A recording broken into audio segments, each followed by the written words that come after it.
യൂണിക്കോണിൻ്റെ സസ്പെൻഷനൊക്കെ 4 പ്രാവശ്യമായിട്ട് ആൾക്കാർ കുറവായിരിക്കും തീർച്ചയായിട്ടും. എന്ന് വെച്ചാൽ വിത്തിൻ 10 years ഞാൻ 4 പ്രാവശ്യം സ്ഥിരം ട്രാവൽ ചെയ്യാല്ലേ. പെട്രോൾ ഹൈക്ക്, പെട്രോൾ പ്രൈസിൻ്റെ ഹൈക്ക് കയറുക. അപ്പോൾ ഈ മൈലേജിനൊരു സൊല്യൂഷൻ വേണം, തേയ്മാനത്തിനൊരു സൊല്യൂഷൻ വേണം. അപ്പം അങ്ങനെയാണ് നമ്മൾ ഈ പ്രോഡക്റ്റ് ഇൻവെൻറ്റ് ചെയ്യണം. 11 വർഷം മുമ്പായിരുന്നു ഇതിൻ്റെ ഇൻവെൻഷൻ. ഒരു എഞ്ചിൻ ടയർ ഡൗൺ ചെയ്യണമെങ്കിൽ ഞാൻ ഇരുന്നിട്ട് അഴിക്കുക തന്നെ, വേറൊന്നും ഇല്ല അതിനകത്ത്. There is no shortcut. ഓരോ ബോൾട്ടുകൾ ഊരുന്നത് അത് എത്ര ടോർക്കിലും ടൈറ്റ് ചെയ്യണം, ഒടിഞ്ഞു പോയാൽ എന്ത് ചെയ്യണം, ഒരു ത്രെഡ് വെട്ടിപ്പോയി കഴിഞ്ഞിട്ടുണ്ടെങ്കിൽ എങ്ങനെ ശരിയാക്കണം. ഇതൊക്കെ ശരിക്കും പറഞ്ഞാൽ മെക്കാനിക്കൽ നോളജിൽ വന്ന സാധനങ്ങളല്ല, ഇത് തിയറട്ടിക്കൽ നോളജിൽ വന്ന സാധനങ്ങളാണ്. പണ്ട് ചെയ്തുകൊണ്ടിരുന്നത് 10 ലിറ്റർ ആയിരുന്നു. 10 ലിറ്റർ എന്ന് പറയുമ്പോൾ എൻ്റെ 100 മില്ലിയുടെ ബോട്ടിലാക്കുമ്പോഴത്തേക്കും എത്ര കിട്ടും? 10,000 / 100 മാക്സിമം കിട്ടും. ഇപ്പോൾ എത്ര വോളിയം ചെയ്യുന്നത്? ഇപ്പം എന്ന് വെച്ചാൽ 500 ലിറ്ററിൻ്റെ ആണ് ഇപ്പോൾ നമ്മൾ ഹാൻഡിൽ ചെയ്യണത്. ഒരു ഫുൾ ഡോസ് എന്ന് പറഞ്ഞാൽ ഒരു കാറിനൊക്കെ 100 ml ആണ്. അത്രയും മതി.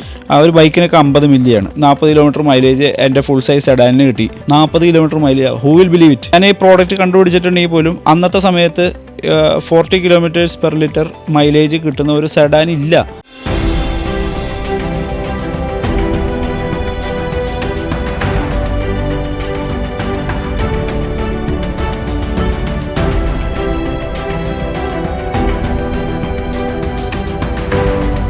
ടേണിംഗ് പോയിന്റിൻ്റെ ഏറ്റവും പുതിയ എപ്പിസോഡിലേക്ക് നിങ്ങൾക്ക് ഏവർക്കും സ്വാഗതം.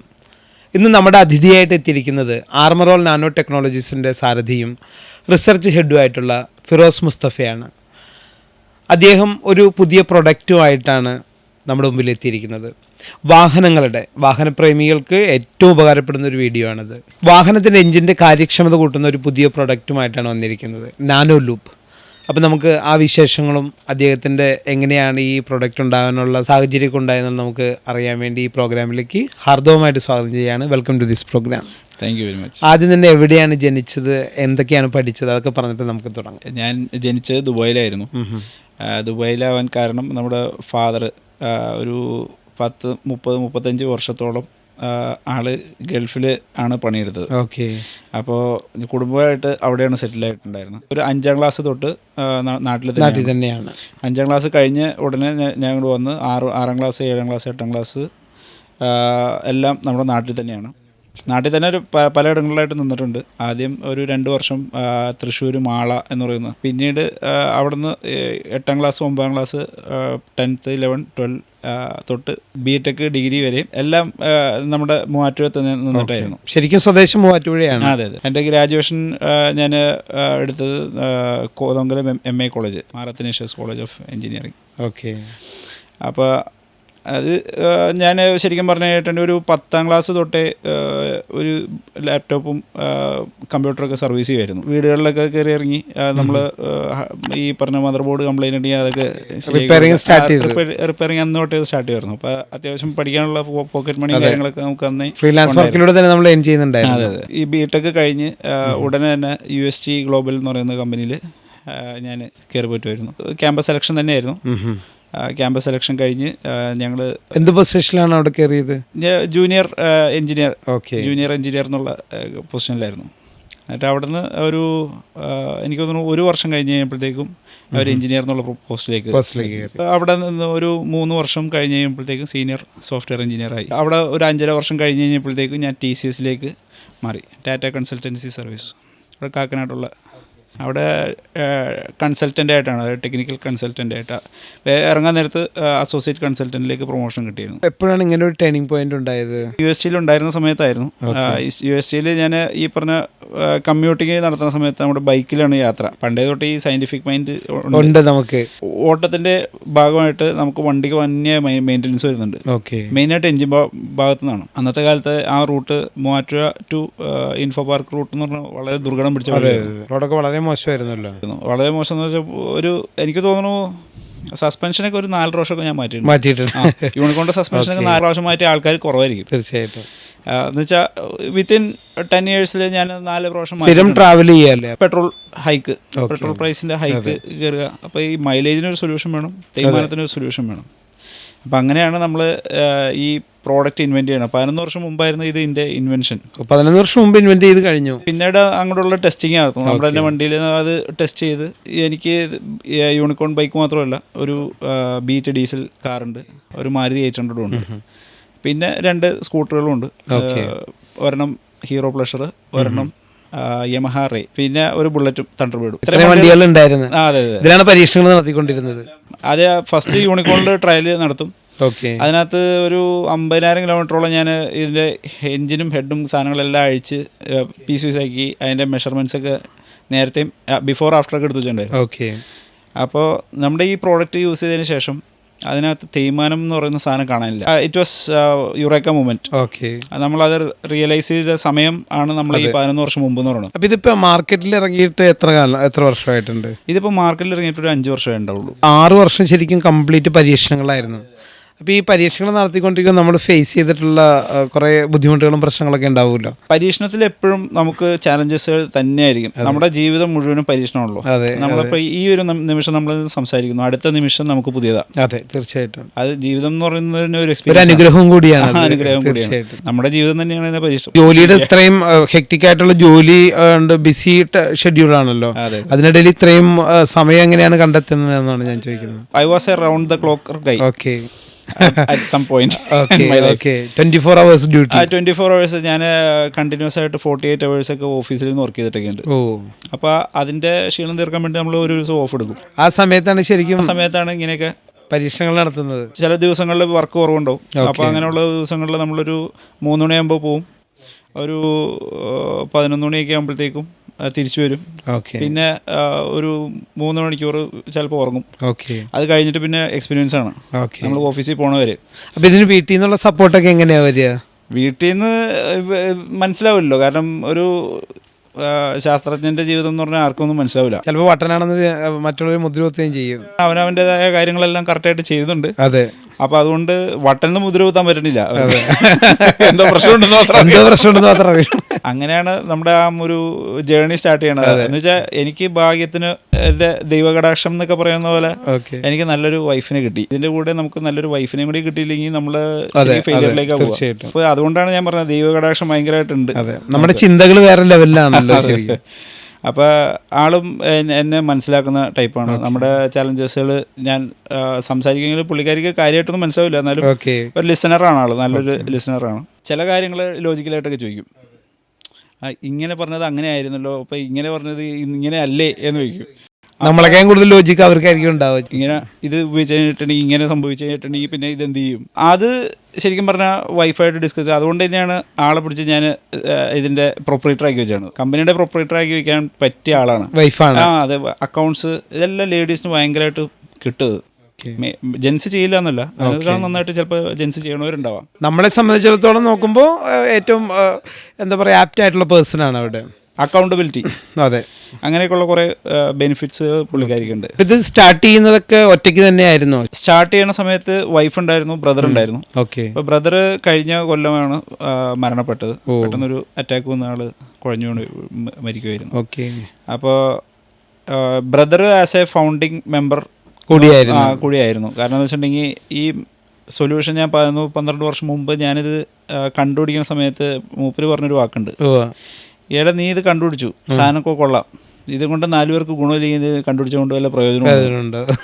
ഞാൻ അപ്പോഴും ബിസിനസ് ആലോചിച്ചിട്ടില്ല, ഞാൻ അത് ടെസ്റ്റ് ചെയ്തുകൊണ്ടിരിക്കുകയായിരുന്നു. നമ്മൾ അങ്ങനെ ഒരു ബിസിനസ് കോൺസെപ്റ്റിലേക്ക് വന്നിട്ടുണ്ടായിരുന്നില്ല. എന്നെ സംബന്ധിച്ച് എന്ത് സാധനം ടെസ്റ്റ് ചെയ്യാതെ എൻ്റെ ടെസ്റ്റ് പാസ്സാവാതെ ഒരു സാധനം ഞാൻ മേടിക്കില്ല. അത് മേടിച്ച് കഴിഞ്ഞാൽ അതിനെ റീപ്ലേസ് ചെയ്യപ്പെടുകയില്ല. ഇപ്പം നമ്മൾ ബൈക്കിൻ്റെ കാര്യമാണെങ്കിൽ പോലും ഒരു സ്പെയർ പാർട്സ് വാങ്ങിക്കഴിഞ്ഞിട്ടുണ്ടെങ്കിൽ ആ സ്പെയർ പാർട്സ് ഞാൻ വച്ച് നോക്കി ഒരു 3 months കഴിഞ്ഞിട്ട് വീണ്ടും ഒന്ന് ചെക്ക് ചെയ്ത് നോക്കും അതിന് വല്ല കുഴപ്പമുണ്ടോ.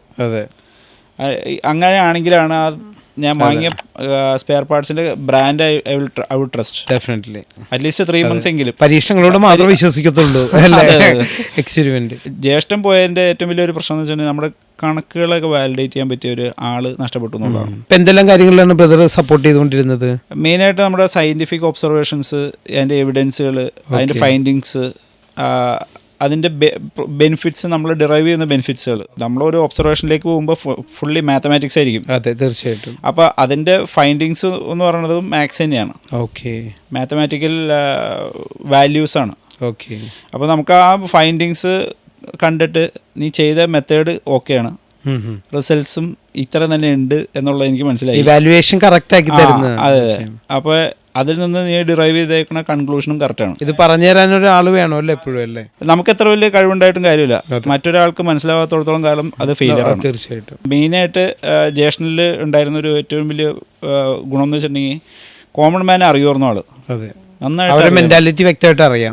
ആൾക്കും അത്യാവശ്യം നല്ല ഒരു അനലിറ്റിക്കൽ മൈൻഡ് ഉണ്ട് ആൾക്ക്. ഓക്കെ, അതായത് ഒരാളെ പ്രൊഫൈൽ ചെയ്യണമെങ്കിലും ഒരാളെ നമ്മൾ കാണുമ്പോൾ പെട്ടെന്ന് പ്രൊഫൈൽ ഇന്ന കാറ്റഗറിയിൽ പെട്ട ഒരാളാണ്.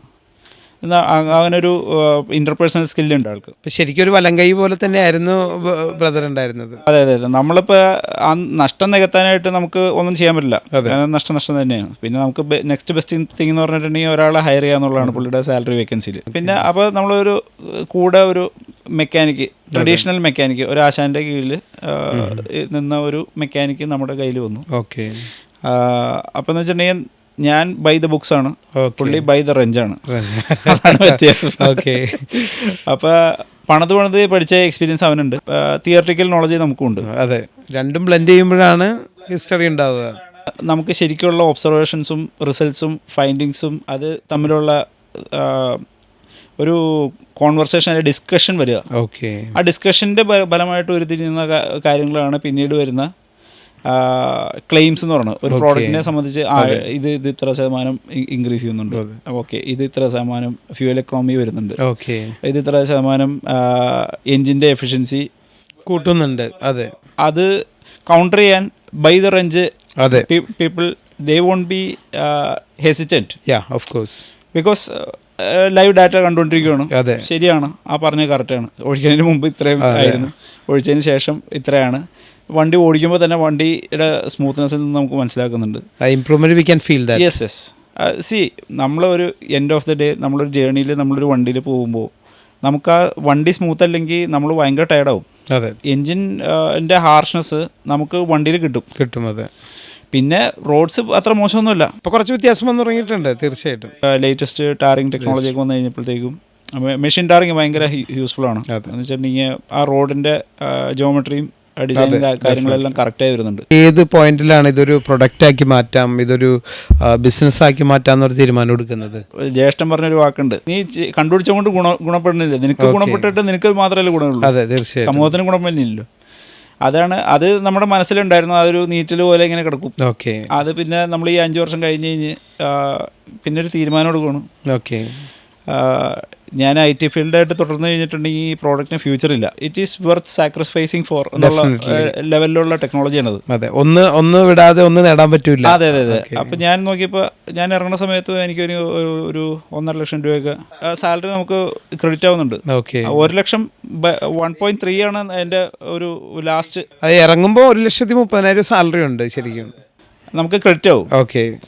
അപ്പോൾ നമ്മൾ അത്രയും നല്ലൊരു ജോലിയാണ് നമ്മൾ കളയുന്നത്. തീർച്ചയായിട്ടും. പിന്നെ നമ്മൾ ഒരു സെൽഫ് റൺ ബിസിനസ്സിലേക്കാണ് പോണത്. നമ്മൾ റിസ്ക് എടുക്കാൻ തയ്യാറാവാണ് ശരിക്കും. അതാണ് ശരിക്കും പറഞ്ഞു കഴിഞ്ഞാൽ ടേണിംഗ് പോയിന്റ് ആയത്. എനിക്ക് തോന്നുന്നു ഒരു 11 വർഷം മുമ്പ് ഞാൻ കണ്ടുപിടിച്ചതിന് അതിലേക്ക് എത്തിപ്പെടാൻ വന്ന ആ ഒരു റിസർച്ച് എഫേർട്ട് ഉണ്ടല്ലോ, അതിൻ്റെ ഒരു I think 1,000 times more research has happened since then.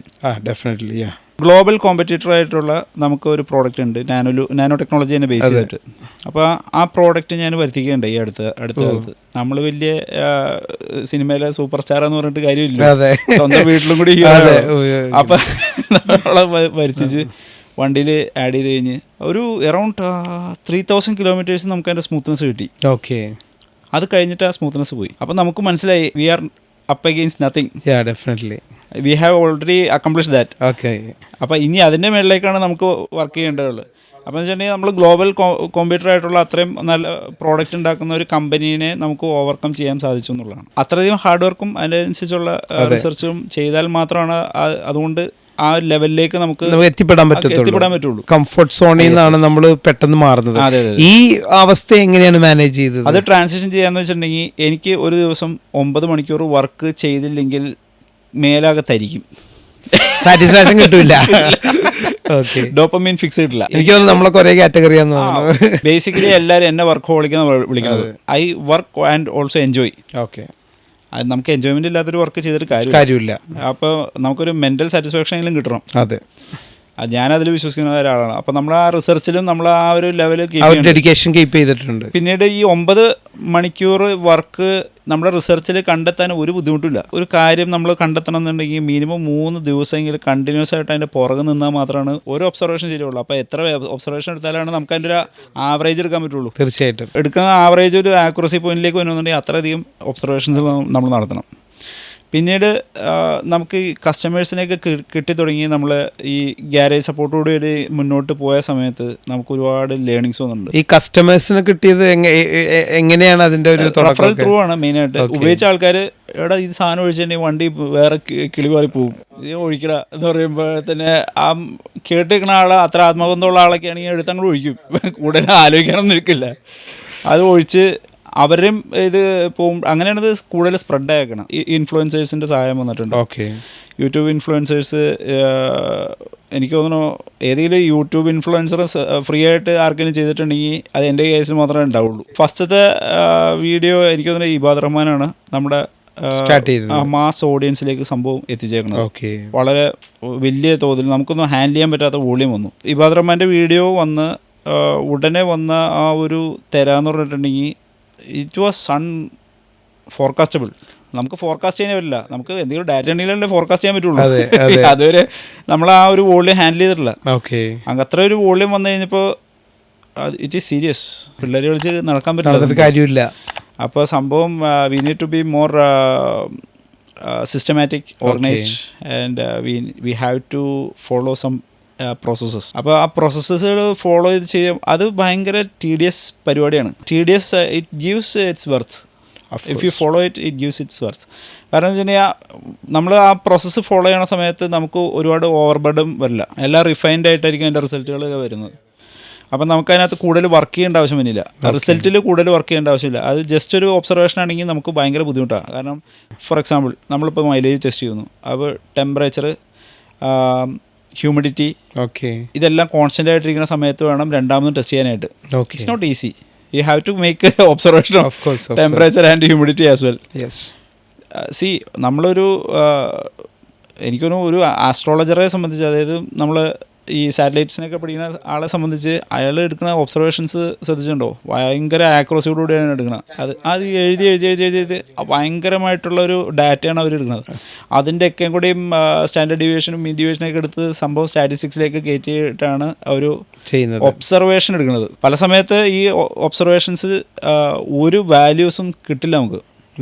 കാരണം shear noise, definitely noise that are generated beyond the dimensions of the observation. Yes. For example, ഇപ്പോൾ ഒരു എഞ്ചിൻ ഓയിൽ മാറാറായി. മാറാറായ ഒരു എഞ്ചിൻ ഓയിലിലേക്ക് നമ്മൾ എന്തൊക്കെ ചെയ്ത് കഴിഞ്ഞാലും അതിൻ്റെ റിസൾട്ട്സിന് ഒരു ലിമിറ്റേഷൻ ഉണ്ടാവും. തീർച്ചയായിട്ടും. പിന്നെ അതിന് നമ്മൾ യൂസ് ചെയ്യുന്ന ക്ലീനിങ് ഏജൻസ് ഒക്കെ ആഡ് ചെയ്ത് കഴിയുമ്പോഴത്തേക്കും ആ ഓയിൽ നേരത്തേതിനേക്കാളും മോശമാവും, അത്രയും മോശമാവും. അപ്പോൾ എന്ന് വെച്ചിട്ടുണ്ടെങ്കിൽ നമ്മൾ എടുക്കുന്ന റിസൾട്ട് ഇതെന്താ ഇങ്ങനെ കാണിക്കുന്നത്? അതെ. അപ്പോൾ we expected 500% improvement, we only got 200% improvement. അത്രേ കിട്ടിയുള്ളൂ. നമുക്ക് 500% ആണ് ഇമ്പ്രൂവ്മെൻറ്റ് കിട്ടേണ്ടായിരുന്നു, നമുക്ക് 200. അതിൻ്റെ കാരണം കണ്ടുപിടിക്കണം. അപ്പം പിന്നെ നമ്മൾ എഞ്ചിൻ അഴിച്ചു നോക്കണം. ഇവിടെ നമ്മൾ എങ്ങനെയാണ് എക്സ്പെരിമെൻറ്റുകൾ ചെയ്യുന്നത്? അപ്പോൾ ശരിക്കും അന്നൊക്കെ എന്താ വെച്ചാൽ ഒറ്റയ്ക്കാണ് സംഭവം. ഒരു എഞ്ചിൻ ടയർ ഡൗൺ ചെയ്യണമെങ്കിൽ ഞാൻ ഇരുന്നിട്ട് അഴിക്കുക തന്നെ, വേറൊന്നുമില്ല അതിനകത്ത്. There is no short cut.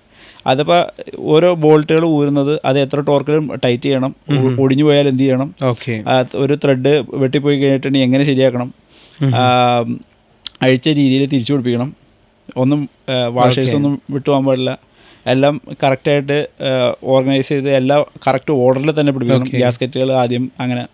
ചില വാഷറുകൾക്ക് ഉരുണ്ട എഡ്ജ് ഉണ്ടാവും, ചില വാഷറുകൾക്ക് ഫ്ലാറ്റ് എഡ്ജ് ഉണ്ടാവും. അത് കറങ്ങുന്നിടത്തേക്കാണ് മറ്റേ വരുന്നതെന്നുള്ള കുറേ നോളജുകളുണ്ട്.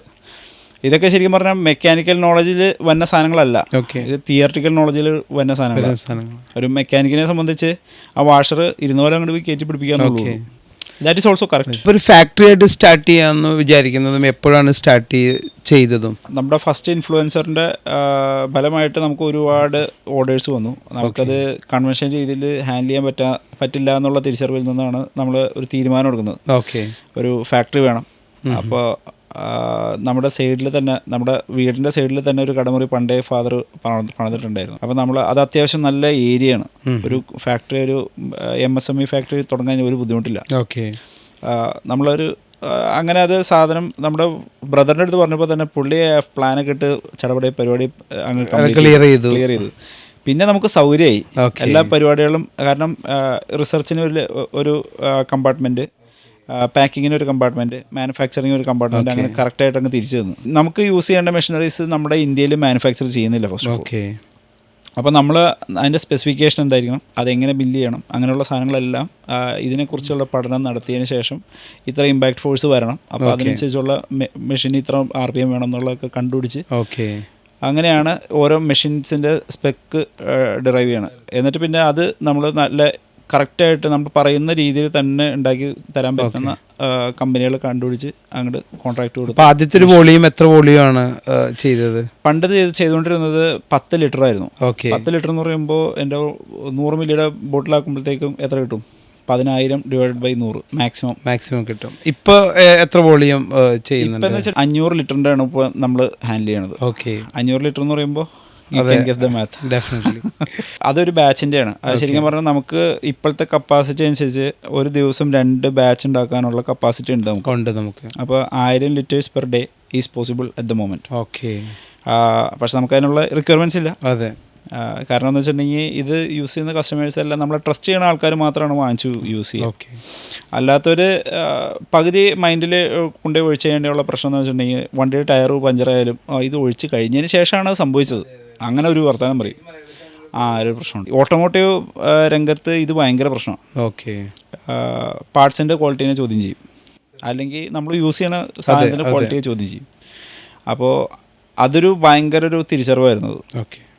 അതിൽ നിന്നാണ് നമ്മൾ പിന്നെ അടുത്ത ലെവൽ ക്വാളിറ്റി ഇമ്പ്രൂവ്മെൻറ്റ്സ് നമ്മൾ വരുത്തി തുടങ്ങിയത്. ഓക്കെ. നെക്സ്റ്റ് ലെവൽ അത് നമ്മൾ ബേസിക് ആയിട്ടുള്ള സാധനം നമ്മുടെ മലയാളികൾക്ക് സ്വപ്നം കഴിയാൻ വയ്യാത്ത സാധനമാണെങ്കിൽ പോലും അതിൻ്റെ ക്വാളിറ്റി എന്ന് പറയുമ്പോൾ ആ ഒരു ലെവലിലേക്ക് നമ്മൾ പോകണം എന്നുള്ളത് മനസ്സിലായി. അതുകൊണ്ടാണ് ഞാൻ പറഞ്ഞത്, നമ്മൾ നേരത്തെ ഇമ്പോർട്ട് ചെയ്യുന്ന ഒരു പ്രോഡക്റ്റിനെ കോമ്പറ്റ് ചെയ്യാൻ പറ്റുന്നതിന് തോൽപ്പിക്കാൻ ഡിഫീറ്റ് ചെയ്യാൻ പോലും സാധ്യമാക്കാൻ പറ്റുന്നത്ര പവർഫുൾ ആയിട്ടുള്ള ഒരു പ്രോഡക്റ്റ് ഉരുത്തിരിഞ്ഞ് വരുന്നു എന്നുള്ളതിൻ്റെ. തീർച്ചയായിട്ടും. ഫാക്ടറി റണ്ണിങ് കോസ്റ്റ് എന്ന് പറയുന്നൊരു സംഭവമുണ്ട്. Factory running cost, research and development cost, അത് തുടക്കത്തിൽ നമുക്ക് മാനേജ് ചെയ്ത് ഭയങ്കര ബുദ്ധിമുട്ടായിരുന്നു. ഓക്കെ.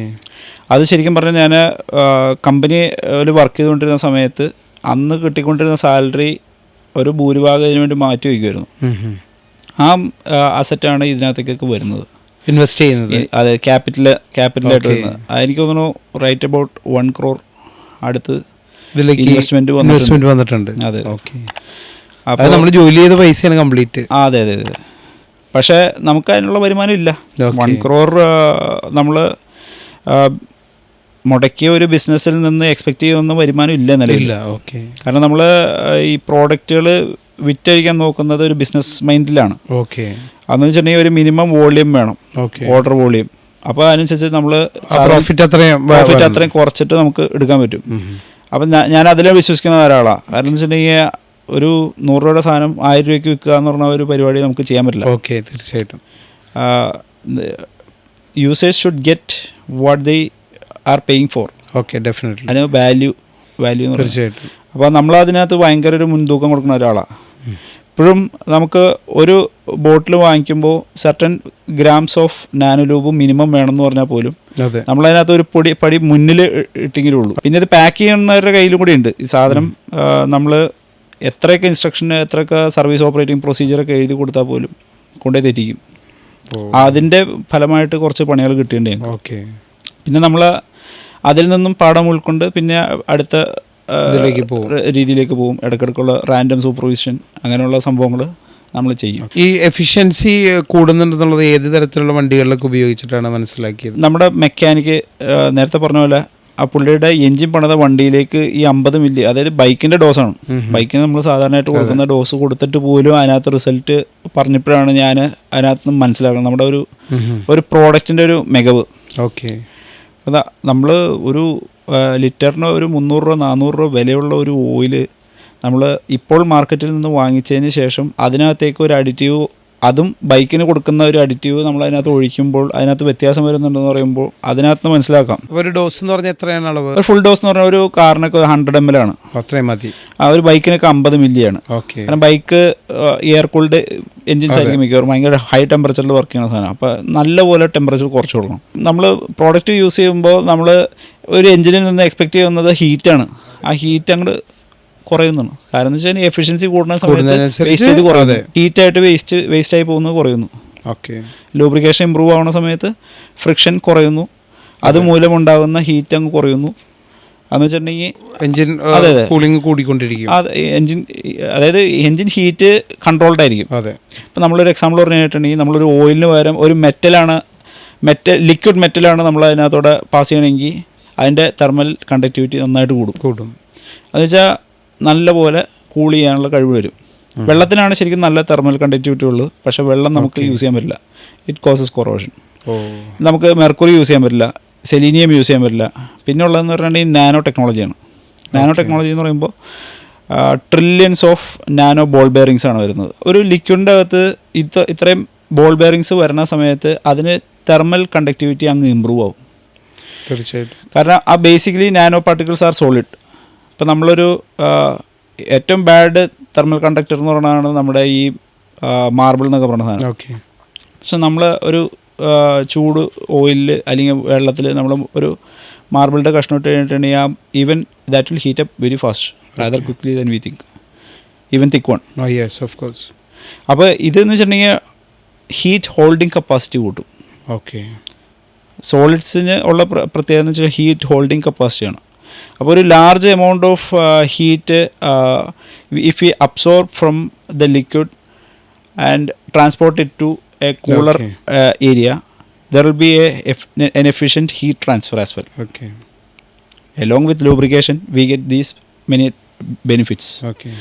ഹീറ്റ് ഭയങ്കരമായിട്ട് വ്യാപിക്കാനുള്ള കഴിവ് കൊടുക്കും. അത് ഓയിൽ മീഡിയത്തിൽ കൂടെ തന്നെ വരും. ഇപ്പോൾ ഓയിൽ കൂളറൊക്കെ ഉള്ള വണ്ടികളൊക്കെ ആണെങ്കിൽ കുറച്ചുകൂടി ഓയിലിൻ്റെ ടെമ്പറേച്ചർ നല്ലപോലെ താഴും. ഓക്കെ. അപ്പോൾ അതാണ് ഇതിൻ്റെ ഒരു ഇംപ്ലിക്കേഷൻ എന്ന് പറയുന്നത്. നമ്മൾ ടെക്നോളജിക്കലി നമ്മൾ പറയുമ്പോൾ ഈ ഒരു പ്രോഡക്റ്റ് നമ്മുടെ ലൂബ്രിക്കേഷൻ ടെക്നോളജികൾ ഇന്നേ വരെ പരീക്ഷിക്കാത്തൊരു സാധനമാണ്. ഇപ്പോൾ ഇത് യൂസ് ചെയ്തിട്ടുള്ള കസ്റ്റമേഴ്സിൻ്റെ റിവ്യൂ എന്താണ്? 2 കാറ്റഗറി ഓഫ് കസ്റ്റമേഴ്സാണ് ഇത് യൂസ് ചെയ്യുന്ന ആൾക്കാരുള്ളത്. വൺ കാറ്റഗറി ശരിക്കും വണ്ടീനെ അറിയാവുന്ന ആൾക്കാർ, വണ്ടിയിൽ കയറിയിരുന്ന് വണ്ടി സ്റ്റാർട്ടാക്കി കഴിഞ്ഞ് കഴിഞ്ഞിട്ടുണ്ടെങ്കിൽ സൗണ്ട് വെച്ചിട്ട് പറയും ഇത് കംപ്ലൈൻറ്റ് ഉണ്ട്. കംപ്ലൈൻറ്റ് പുള്ളിക്ക് ഫിക്സ് ചെയ്യാൻ അറിയില്ലായിരിക്കും, പക്ഷേ കംപ്ലൈൻറ്റ് മനസ്സിലാക്കുന്ന. അതെ, അത് അനലിറ്റിക്കൽ മൈൻഡാണ്. അങ്ങനെയുള്ള ഡ്രൈവിംഗ് പാഷനേറ്റ്സ്. Driving passion. അത് ചിലരൊന്നും പറയാനൊക്കെ ഞാൻ ജസ്റ്റ് ഫെദർ ടച്ച് ചെയ്തിട്ട് പോയി കഴിഞ്ഞിട്ട് എനിക്ക് 40 കിലോമീറ്റർ മൈലേജ് എൻ്റെ ഫുൾ സൈസ് സെഡാനിന് കിട്ടി. 40 kilometre mileage. Who will believe it? Nobody will believe. I won't believe it. Okay. ഒരു 10 വർഷം മുമ്പ് പറയുകയാണെങ്കിൽ ഞാൻ ബിലീവ് ചെയ്യില്ല. ഇല്ല, തീർച്ചയായിട്ടും. ഞാൻ ഈ പ്രോഡക്റ്റ് കണ്ടുപിടിച്ചിട്ടുണ്ടെങ്കിൽ പോലും അന്നത്തെ സമയത്ത് 40 കിലോമീറ്റേഴ്സ് പെർ ലിറ്റർ മൈലേജ് കിട്ടുന്ന ഒരു സെഡാൻ ഇല്ല. പുള്ളിയുടെ ഡ്രൈവിങ്ങിൻ്റെ പ്രത്യേകത കൊണ്ടാണത്. അത് വണ്ടീനെ മനസ്സിലാക്കുന്നു, അതിനനുസരിച്ച് ത്രോട്ടിൽ കൊടുക്കുന്നു, ഒരു കണക്ഷൻ ഉണ്ടാവും വണ്ടിയായിട്ട്. മറ്റേ കാറ്റഗറി എന്ന് വെച്ചിട്ടുണ്ടെങ്കിൽ ഞാൻ ഒഴിച്ചു ഒരു 2 കിലോമീറ്റർ ചിലപ്പോൾ വ്യത്യാസം ഉണ്ടാവുമായിരിക്കും എന്ന് തോന്നുന്നു എന്ന് പറയും, വ്യക്തമായിട്ട് മെഷർ ചെയ്യാതെ. അതെ, മെഷർ പോലും ചെയ്തിട്ടില്ല.